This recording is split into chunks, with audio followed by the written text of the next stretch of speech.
ગળામાંથી માટી લઈ લો તું, આ જબ્બો પહેરે છે એમાંથી રૂ લઈ લો તું, તાર જગત માંથી પરમાત્મા લઈ લો તો જગત જ ના રહે. આ તો અજ્ઞાન દ્રષ્ટિએ પરમાત્મા જગત રૂપે ભાષે છે. અને જો ગુરુ તમને જ્ઞાન આપન આત્માનો અનુભવ થાય ને જ્ઞાન દ્રષ્ટિ આવી તો આ સબ્બર જે સચિદાનંદ પરમાત્મા જગત રૂપે ભાસતો તો આખું જગત બ્રહ્મ રૂપે ભાસે. જગત ને જો જ્ઞાન દ્રષ્ટિ જુઓ તો પરમાત્મા અણુ અણુ ના અંદર રહેલો આ પરમાત્મા ટુકારામ મહારાજ ને પરમાત્મા નો સાક્ષાત્કાર થયો. તે વાત સાંભળી છે. એક વાર બપોરે 12 વાગેલા અને ભગવાન કૂતરાના રૂપમાં ટુકારામ ના ઘેરાયા અને છાપડી માંથી રોટલો ઉઠાયો. એમનો ધર્મ પત્ની રોટલા બનાવતો હતો. મહારાજ આ કૂતરું રોટલો લઈ જાય છે. ટુકારામ સીધા ઘરમાં જાય, કૂતરાના પાછળ નથી ગયા. પત્નીને એમ થયું, બધી પત્નીઓને આવું થાય, તમે શું માનો છો? થાય, સ્વાભાવિક વાત છે. મહારાજ રોટલો લઈ જાય છે, ટુકારામ ઘરમાં જઈને કબાટ ઉગાડીને ઘીની બહેણી લઈ અને કૂતરાના પાછળ પડ્યા. શેરીમાં ગયા. ટુકારામે કહ્યું મહારાજ, કૂતરાને કહે મહારાજ આ રોટલો લુખો પડી છે, લાવો ઘી ચોપડી આપું. શંખ ચક્ર ગદા પદ્મ પીરો પીતાંબર મુખ મુરલી ધારણ કરી ભગવાને દર્શન આપે. ટુકારામ ધન છે તને, હું કૂતરાના રૂપમાં આવ્યો તું મને રૂકી ગયો. જો તમને ખબર હોય તો નામદેવજી દરજી બાળપણથી જ પરમાત્માનો સાક્ષાત્કાર થયો હતો. કેવી રીતે થયો? પિતાને બારગામ જવાનું થયું. ભગવાનની મૂર્તિ હતી, કાયમના માટે મૂર્તિના હોમો પ્રસાદ કરે, નિવેદ ધરાવન ખાય. એક વાર અચાનક બહાર જવાનું થયું. છોકરાને કહ્યું બેટા, નામદેવજીને કહ્યું, ઉંમર નાની હતી 10 વર્ષની, કે હું બહાર જઉં, તું ભગવાનની પૂજા કરે કે હોય કે નિવેદ ધરાય, દૂધ ધરાય કે? હા. નામદેવી ને દૂધ ધરાવવાનો ટાઈમ આવ્યો. સવારમાં નહીં ધોઈને આટલી લગ્ની જોઈએ, આટલી આપણામાં લગ્ની જોઈએ, આટલી તાળાવેલી ના હોય તો આ પરમ તત્વ બહુ છેટું છે. દુનિયાનો રસ લઈએ અને પરમાત્માનો રસ આપે બને. 2 કલાક સુધી નામદેવજી જોઈ રહ્યા. ફોટામાંથી ભગવાન પ્રગટ ના થયા. કે મહારાજ આ દૂધ કોઈ બરોબર નથી, મેં હાકર નથી નાખી બરાબર. મારા પિતાજી રોજ ધરાવતા અને તમે આજ મારું દૂધ ના પીધું, મારા નથી પીવાનું, આજ ખાવું નથી, આખો દાડો ભૂખ્યો રહ્યો. એની માએ બોલ્યા બેટા શું થયું? કે બાપા તો રોજ દૂધ ધરાવતા અને ભગવાન કે તારા બાપા તો ધરાઈને પોતે પી જતા હતા. તાણા છોકરાને વાસ્તવિકતાની ખબર પડી. ઓ આ તો ધરાઈને પોતે પીતા, ડાકોર જઈને જાતે પાછા વર્યા, ભજીયો ખાઈ. દવારકાવાળા નામને બહુ શેટી પડી. તમને ખબર છે 2 ભાઈ હંગાતે કચેરીમાં કેસ ચાલે. 2 ભાઈઓ લડેલા, એક માતાના દીકરા. અત્યારે આવું થાય છે જ. એક ભાઈ ડાકોર જયો પૂનમના દાડે, હારા ગુલાબનો એક હાર ભગવાનને ચડાવીને હવા પહોંચે મીઠાઈ ધરાઈને 14 લોકના નાથને કહ્યું, હે પ્રભુ મારા ઉપર ધ્યાન રાખજે અને 13મી તારીખે બપોરે કચેરીમાં આવજે. ભગવાને ઓનાથી મોઢું ફેરવી લીધું. રૂક્ષ્મણીજી કે મહારાજ કેટલા ભક્તો એમની જાય છે બારોબાર, અને ગુલાબનો હાથ ચડાયો, આ પંચે મીઠાઈ ધરાઈ અને તમે મોં કેમ આમ ફેરવી નાખ્યું? કે ગોળી તને ખબર નથી કે જમ કે એક ગુલાબનો હાર અને 5 મીઠાઈ 50 રૂપિયાની થાય તો 100 રૂપિયાની થાય. પણ અને વકીલને બારહણ કર્યા છે, મને હોમો સમજાવવા આવ્યો છે. અને કે 13મી તારીખે કચેરીમાં આવજો, કોઈના બાપનો નોકર છું? તમે સ્વાર્થ બુદ્ધિ લઈને પરમાત્માને કને ના જશો, કોઈ નહીં મળે, કોઈને નહીં આલે. રામ જરૂર, તુલસીદાસજી કે રામ જરૂર કે બેઠ કે સબકા મજરા લેત, જૈસી જિંદગી ચાકરી એસા ઇનકુ. તમારી જેવી ભક્તિ છે એવું ફળ મળશે. એક રાજા બીજા રાજ ઉપર ચડાઈ કરી અને એ રાજને જીતી લીધું. અરબો ખરબ ધન પ્રાપ્ત થયું. એની ખુશાલીમાં 3 રાણીઓને ભેગી કરીને કહી દીધું કે તમે આજે એક વચન માગી લો, હું ખુદ છું. એક રાણીએ 9 લાખ રૂપિયાનો હાર માગ્યો, બીજી રાણીએ રાજમહેલ માગ્યો અને ત્રીજી રાણીએ કહ્યું મહારાજ હું તો તમારી માગણી કરું છું, મારા ભૌતિક પદાર્થ જોઈતો. ભગવાન કે છે વ્યાકરમાં 25 લાખ માણસ આવે પણ કોઈ પુત્ર માગે, કોઈ પત્ની માગે, કોઈ સીટ માગે, કોઈ કોઈનું કોઈ, આ બધા માગવા આવે છે. શું કરે છે? માગવા આવે. અને માગવા આવે પછી મારું મોડું અવરું. ત્યારે કોઈ ભક્ત એવું હોય કે પરમાત્માના માટે જાય. કોના માટે? આ ભક્તિ પરમાત્માની છે, પરમાત્માના માટે. તમને ખબર નથી? સુદામાજી 13 દાડા ભગવાનના ત્યાં રહ્યા હતા. સંદીપની ઋષિના આશ્રમમાં ભગવાન શ્રી કૃષ્ણચંદ્ર સુદામા બે ભેગા રહેતા હતા, ગુરુની સેવા કરતા. દ્વારિકાના નાથ તરીકે રણછોડજી પ્રગટ થયા, કૃષ્ણ પરમાત્મા. અને સુદામા બ્રાહ્મણ હતા, મળવા ગયા. સુદામાની પરિસ્થિતિ એવી હતી, પત્નીના અંગ ઉપર જુઓ તો લાખ થીગડો મારેલો, આવો હાલ્લો પહેરેલો, પૈસા નહીં. આવી શિયાળાની ઠંડી, છોકરોને હોવાડવા ગોદડો નહીં, એટલે ચૂલાની રખ્યા હોય ને એમાં હોવાડી દે. આ પત્નીએ સુદામાને કહ્યું તું 14 લોકના નાથનો તમારા જોડે મેર છે, બધું માગી લેજો, કોઈ બાકી રહે. સુદામા 13 દાડા રહ્યા, ના માગ્યું, માગવાનું ભૂલી ગયા. જીભ કચરી નથી, ધન છે નહીં. આવા ભારતની ધરતી આવો રતન પેદા કર્યો છે. સ્વામી રામકૃષ્ણ પરમહંસ અને વિવેકાનંદ, શારદા માતા. રામકૃષ્ણ પરમહંસને કેન્સર થયું, પાણી પીવાય નહીં. ધર્મપત્ની શારદા માતા એ વિવેકાનંદે કહી, જાઓ મહારાજ. એમની ભક્તિની પરાકાષ્ઠા એવી હતી, મહાકાળીની ઉપાસના કરતા હતા. અને માં કે એટલે મહાકાળી પ્રગટ થતી. જાઓ મહારાજ, તમે મહાકાળી તમારી માને કહી દો આ કેન્સર નો રોગ મટાડે તો પાણી પીવાય. જાઓ. શારદા માતા એ વિવેકાનંદને ધકેલ્યા, ક્યાં ખરા? માતાના દર્શન કરી પાછા આયા. શું થયું મહારાજ? માગ્યું કે ભૂલી ગયો? ભારત નો સંત જેદાર 8 લોભો કરે, ધરતી નો શેડો આવી દે. માગે સંત નથી. તમને ખબર છે? એક જ વાર દુર્યોધન છત્રપતિ પાંડવોની રાજધાનીમાં આવ્યો.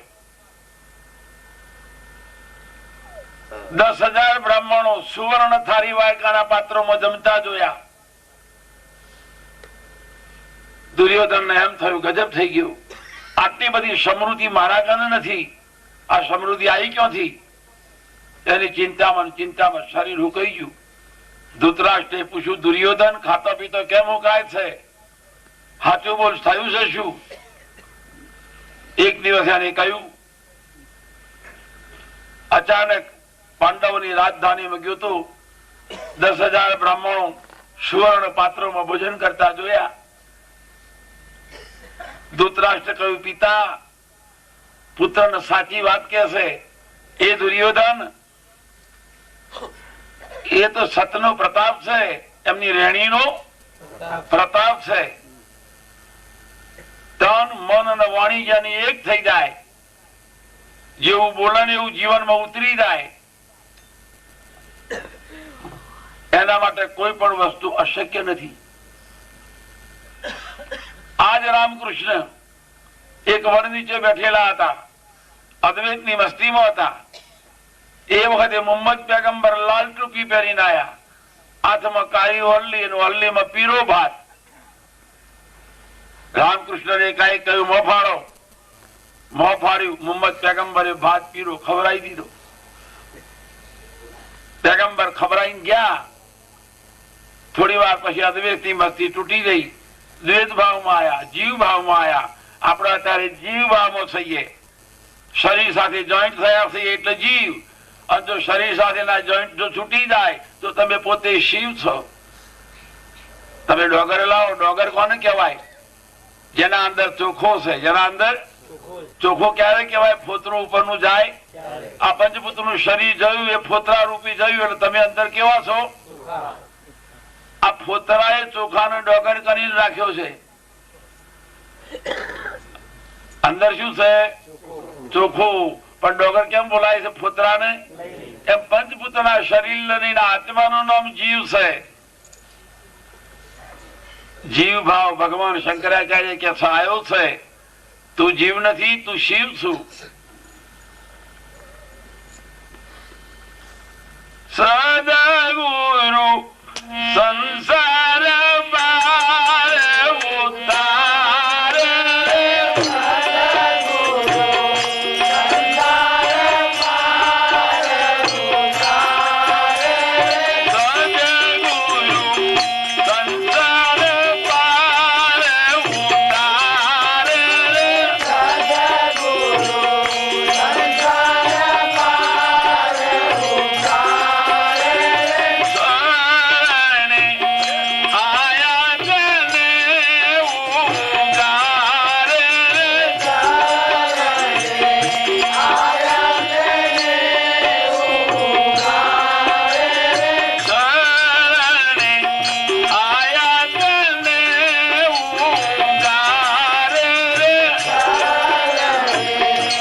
સદગુરુ જગતના પ્રત્યેક જીવોનો ભાવ પાર ઉતારે, જેમ નાવવાળો નદીમાં દરેકને ઉતારતો હોય.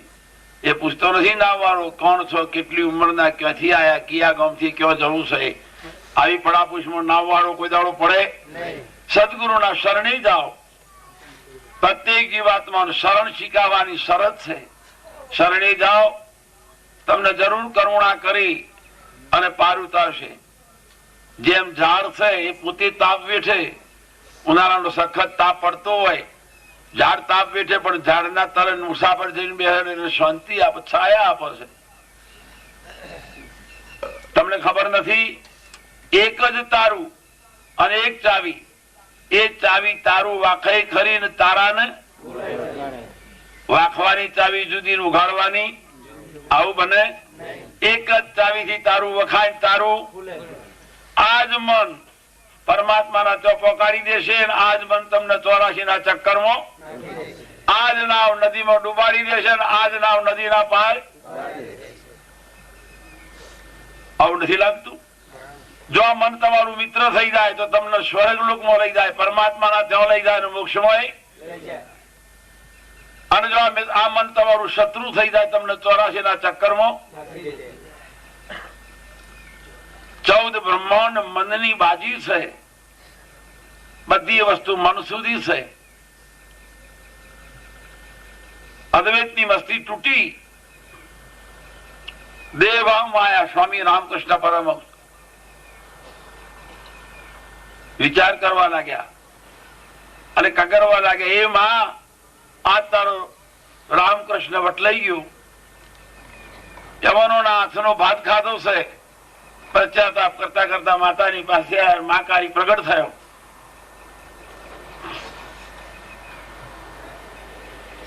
માકારી આશીર્વાદ આપતો કહ્યું, હે બેટા રામકૃષ્ણ, જે મુહમ્મદ પેગંબર હતા એ સચ્ચિદાનંદ પરમાત્મા પોતે હતા.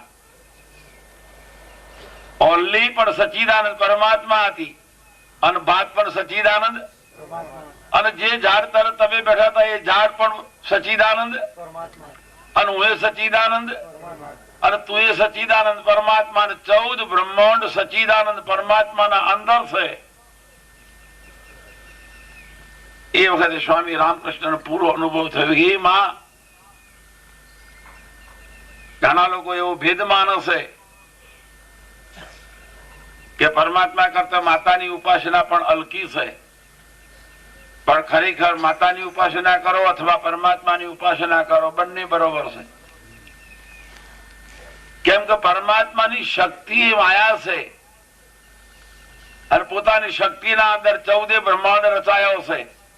શક્તિ એટલે પ્રકૃતિ, પ્રકૃતિ એટલે માયા, અને માયાના અંદર સંસાર. સંસારનું સર્જન, સંસારની સ્થિતિ અને સંસારનું વિસર્જન એ પરમાત્માની સાક્ષીમાં, પરમાત્માના આધારે થાય છે. આવો પરમાત્મા વશિષ્ઠ મુનિએ રામને કહ્યું કે બેટા રામ, આદિ મધ્ય અંતના પાર છે. ઉત્પત્તિ, સ્થિતિ અને પ્રલયનાય, જન્મ, જીવન અને મૃત્યુનાય. જન્મ કોનું? શરીરનું. જીવન કોનું? શરીરનું. મૃત્યુ કોનું? જન્મ, જીવન અને મૃત્યુ શરીરનું થાય. આત્મા શરીરથી જુદો છે એટલે એની ઉત્પત્તિ ના થાય, શરીરની ઉત્પત્તિ થાય, શરીરનો વિનાશ થાય. એટલે આદિ મધ ને અંત વાળું શરીર હોય અને આત્મા આદિ મધ ને અંતના પાર છે. એટલે અનાદિ અને અનંત છે. પ્રકૃતિ અનાદિ અને શાંત છે. ઉત્પત્તિ, સ્થિતિ અને પ્રલયના પાર છે. એટલે તેને શાસ્ત્રકારોએ કહ્યું સારું બ્રહ્માંડ 5 તત્વોના અંદર છે. એટલે અસ્થિ, ભાતિ અને પ્રિય, નામ અને રૂપ, આ 5 તત્વોના અંદર, આ 5 ભાવોના અંદર આખું બ્રહ્માંડ છે. અસ્થિ એટલે છે, ભાતિ એટલે ભાષે છે, અને પ્રિય એટલે આનંદ રૂપ, અને નામ ને રૂપ બે માયાના આત્માના અંદર કલ્પિત છે. મેં તમને કહ્યું કે સારા બ્રહ્માંડનું સેમ્પલ આ શરીર છે. જેમ ગોળનો રવો લાવીએ ને એમાંથી સેમ્પલ આપવાનો હોય અને એમાંથી થોડું સેમ્પલ કાઢી લાવીએ, પણ જે ગુણ ગોળના રવામાં છે સેમ્પલમાં છે. 10,000 મીટરની કાપડની ગોસડીઓ એક વાર લાવો તેનું સેમ્પલ કહેવાય. એમ 14 બ્રહ્માંડનું સેમ્પલ આ પિંડ છે, શરીર છે. જેટલું 14 બ્રહ્માંડમાં છે એટલું પિંડના અંદર છે. પિંડે છે બ્રહ્માંડે. તમે જુઓ, મોટી ગાડી અમદાવાદ થી બોમ્બે જતી હોય, પણ એ ગાડીનું જે એન્જિન છે એના અંદર જેટલી સામગ્રી છે એન્જિનમાં એટલી જ સામગ્રી વડોદરા કમેટી બાગના અંદર પાયલા નાનો છોકરો ફેરવો છે એન્જિનમાં આટલી જ સામગ્રી. જેટલી બ્રહ્માંડના અંદર સામગ્રી એટલી તમારા પિંડના અંદર છે. પણ જયારે ખબર પડે કે હું શરીર નથી, શરીર મારું નથી, હું શરીરનો સાક્ષી છું, શરીર તો મારામાં નામના આકાર વાળું આરોપ રૂપે રહેલું છે અને હું તો અધિષ્ઠાન છું.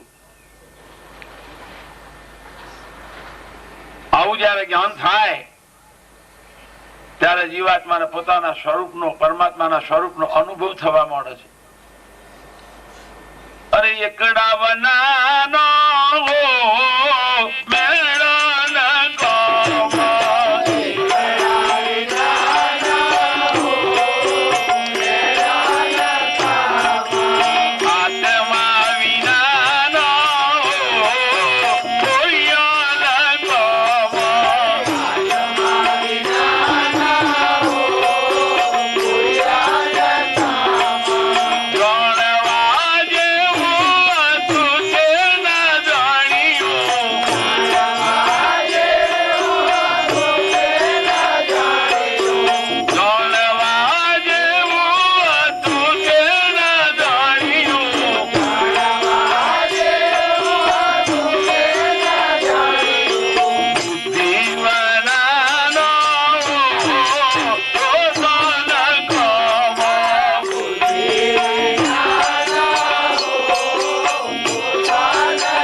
બહુ જીવનમાં વાંચન કરીએ, પણ જો વાંચનનો સાર ના મળે અને સત્ય ના સમજાય તો આપણા માટે શાસ્ત્ર છૂથા જેવો છે, નકામો છે. કે તમે આ બોજો ઉઠાયો. જેને વાંચવાથી પરમ તત્વનો લાભ મળે, જેને વિચારવાથી આવી સંસ્કૃતિ, આવા શાસ્ત્રો છે કે જેમાં નેતિ નેતિ નેતિ કહી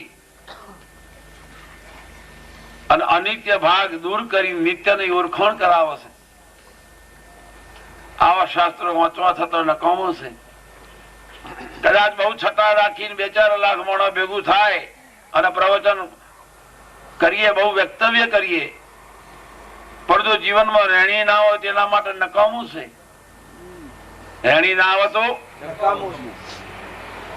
એ રહેણી વિનાની કેણી શું કરે?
જીવનમાં સાચી રહેણી ના આવે ત્યાં સુધી પરમ પદ સુધી આ માનવ પહોંચી શકતો નથી. અને જીવ ભાવ છૂટી શકે અને દેહ ધ્યાસ જઈ શકે. દેહ ધ્યાસ છોડવાનો, જીવ ભાવ છોડવાનો. જો રહેણીમાં ના હોય તો કેણીમાં તો કઈ નથી.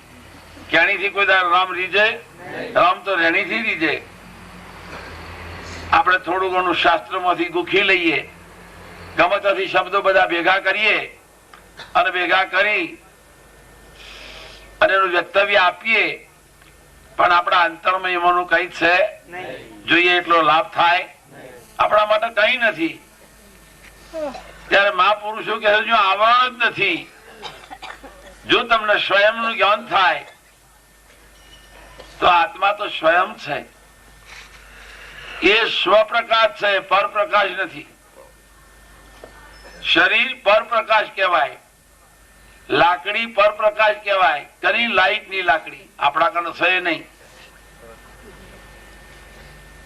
આ લાઈટ ની લાકડી છે કેવી છે? પરપ્રકાશિત. જો મહી પ્રકાશ આ કરંટ નો આવત તો પ્રકાશિત થાય. લાકડીનો પોતાનો પ્રકાશ નથી, એટલે લાકડી પરપ્રકાશિત કહેવાય. આ કરંટ ના પ્રકાશે પ્રકાશિત થાય, પરપ્રકાશિત. જો સગડીમાં કોલસો હોય પરપ્રકાશિત કહેવાય, કેમ અગ્નિ આવત તો લાલ થાય, નહીતર કોલસાનું મૂળ રૂપ કારું છે. એમ લોખંડ નો જો ગોરો હોય સ્વભાવે શીતળ છે, એ ગોરાને જો અગ્નિમાં નાખીએ તો 5 કલાકમાં લાલ ચોર થઈ જાય અને ગોરાના અંદર ચારે તરફ અગ્નિ ઉતરી જાય અને ગોરો કેવો લાગે? લાલ. આ ગોરો પણ પરપ્રકાશિત છે. અગ્નિના લીધે પ્રકાશ થયો છે, એમ પ્રત્યેક શરીર કેવો છે? પરપ્રકાશિત. આત્માને લઈને પ્રકાશ થયો છે. એટલે આત્મા પ્રકાશ રૂપ છે. આત્મા કેવું છે? અને આત્માના પ્રકાશે શરીર પ્રકાશ થયું છે. આખા ગોરાના અંદર જેમ અગ્નિ ઉતરી ગયો છે, ચારે તરફથી ગોરો લાલ ચોર લાગે છે, એમ આખા શરીરના અંદર નક્ષિક આત્મા પરમાત્મા ઉતરેલો છે. એટલે શરીર ચેતન જેવું લાગે છે. હવે એ આત્મા સ્વપ્રકાશી છે. કેવું છે? પોતે પ્રકાશ રૂપ હોય અને બીજા પ્રકાશ આપી શકે. એમ પરમાત્મા પોતે પ્રકાશ રૂપ છે. એ 14 બ્રહ્માંડ નો પ્રકાશ આપી શકે છે. અને પરમાત્માના પ્રકાશે બધો પ્રકાશિત થઈ રહ્યું છે. 14 બ્રહ્માંડ અંધકાર રૂપ છે. પંચભૂતનું શરીર પણ અંધકાર રૂપ છે. માયા પણ. પ્રત્યેક અંધકારના અંદર પ્રકાશ પરમાત્માનો છે. આવી દ્રષ્ટિ થઈ જાય, આવું જ્ઞાન પ્રાપ્ત થાય. સંતો ના મળે અને આપણને શ્રદ્ધા ન બેસે, આ લાભ આ જીવનમાં ખોરવા માંગતા ન મળે. જેને જેને લાભ મળ્યો છે એને જીવન સમર્પણ કરી દીધું છે. કઈ બચાયું? આ માથા હાટાનો માલ છે. જો જીવન સમર્પણ કરવાની હિંમત ના હોય તો કોઈની પણ આમાં ચોથ ખૂબી શકે. આ ઘણા હોય છે આવું કેતા હોય. આપણે કહીએ અખંડ પદની વાત કરે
અખંડ પદરૂપ પરમાત્મા છે.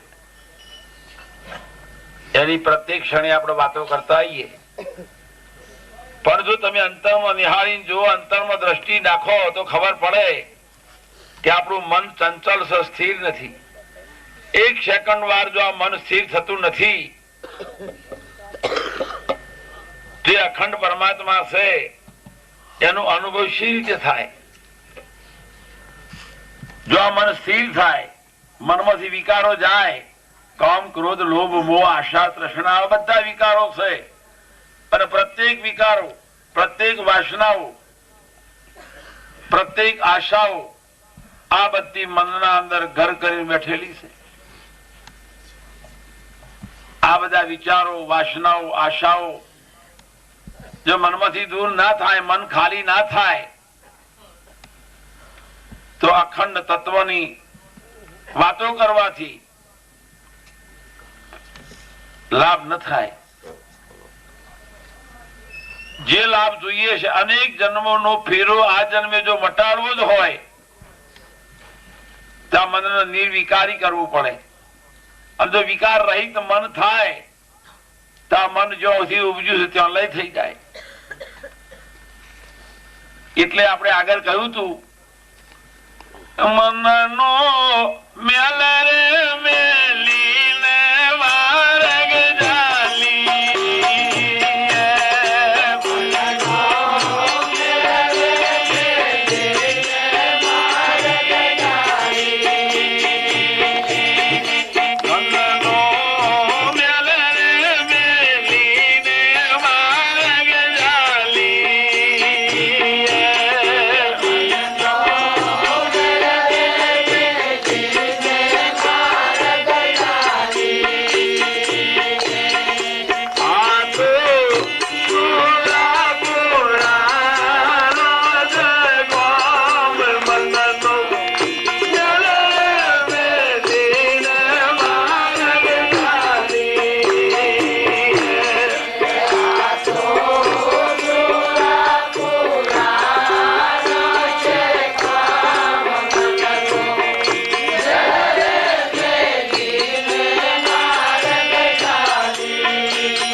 કોઈ કોને કહેવાય કે પોતાના મન ઉપર નિરીક્ષણ કરે, એનું પરીક્ષણ કરે કે આ મન ક્યાં ભટકે છે, કેવા વિષયોમાં જાય છે.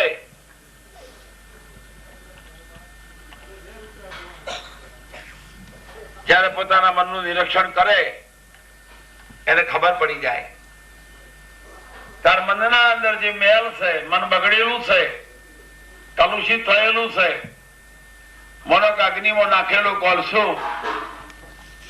અગ્નિના લીધે લાલ ચોર થયેલો હોય, પણ 1,00,000 ઉપાય કરીએ અગ્નિનો વિયોગ થાય, કોલસા અડધો કલાક થાય, કોલસો કાળો પડી જાય. એ કાળા થયેલા કોલસાને 1,00,000 ઉપાય કરો, એકલા દૂધથી ધોવો પણ આ કોલસો ધોરો નહીં થાય. બધા ઉપાયો નિષ્ફળ જવાના, પણ આ કોલસાને જે દર પાછો અગ્નિનો સંયોગ કરાવે ત્યારે લાલ ચોર થઈ જવાનું. જ્યાંથી કારા લાગુ પડી છે